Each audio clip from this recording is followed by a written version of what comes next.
దహనాలు స్త్రీల మానవంగా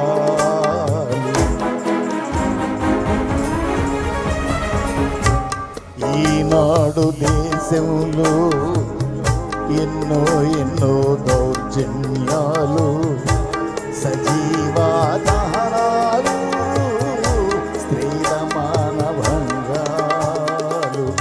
ఎన్నో గురులు నేలమంటం చేయబడుచుండగా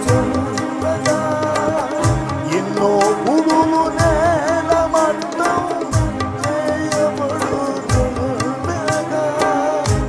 తినుటకు త్రాగుటకు ఇది సమయమా అని నీ సృష్టికర్తకు యేసు నిన్నడుగుచున్నాడు. ఇకనైన దేశం కొరకు ప్రార్థించమన్నాడు.